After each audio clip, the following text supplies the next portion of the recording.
Got St. Thomas coming up. It's a fun game every year. Look forward to that one. The players do. It's one we circle on our calendar.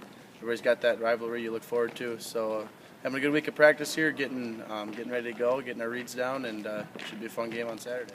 So it's Johnny Tommy week, and we've been preparing hard all week, and we're looking forward to playing a good football team and hopefully coming out on top. Coming off a win last week in our conference opener against St. Olaf. It was homecoming here at St. John's, and we really played well. We got off to a great start. We scored on the second play of the game, a pass from Jackson Erdman to Evan Clark, and that really got us rolling. We were ahead 41-0 by the middle of the second quarter, so we got a lot of our starters out at that point and kind of cruised to a 44-0 win.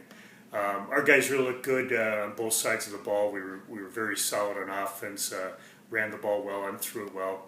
And then defensively, to throw a shutout was great. Our defense played really well the whole game.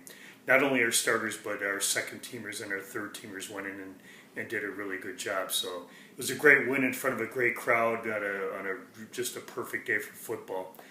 Sets up this weekend's match against St. Thomas. They're ranked 4th in the country. A very, very good football team. Very well coached. Very solid in all three phases of the game. We're going to have to play our best game by far in order to beat them.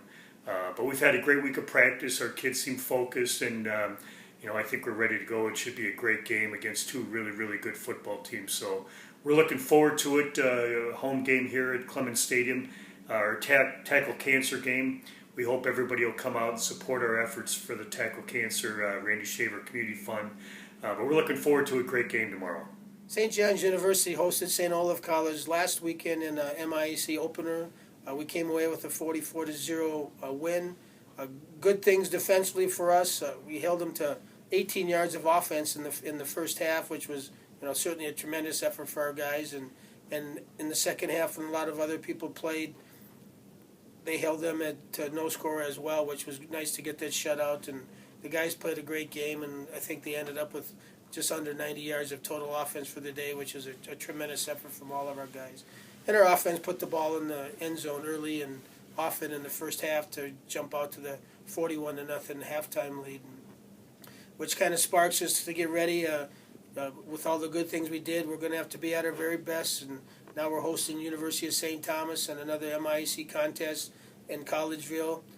They're a very talented team, and they've got some skilled guys. They've got 5 or 6 fifth-year guys that are contributing heavily. A running back and their quarterback are two of those key guys, and a big offensive line that we're going to have to, manage. And they do some great things, and they've got speed at wide receivers. So they can fire at all cylinders at you in every facet of the game, and we have to be ready for that. And also some of the special teams things they like to do, some trickery there that you got to kind of prepare a little bit for. And the bottom line is we've got to get off blocks. We got to be fast to the football. We got to play low and tough. And if we can do that, I think we'll be in great shape this Saturday versus St. Thomas. And we're hoping to go 2-0 in the MIAC conference race. I thought we had a tremendous first half last week against St. Olaf. I think the offensive line played very well. Jackson had a nice game. It was one of those games where everything kind of clicked for us early on, and we were able to get the starters out early and move on to this week. Obviously, a big game against St. Thomas, and they posed some issues. I mean, their defense is sensational. They put a lot of pressure on you. They have the last 5, 6, 7 years. At times we handle it okay, and when we handle it okay, we survive and can win. If we don't handle it okay like we did last year, it's not so good. So that's our big thing, is to just kind of try to withstand the storm at times and see if we can come up with a play here and there and continue to, hopefully the defense stops them like they did a couple, 2 years ago and 3 years ago, and we'll be in good shape if that's the case.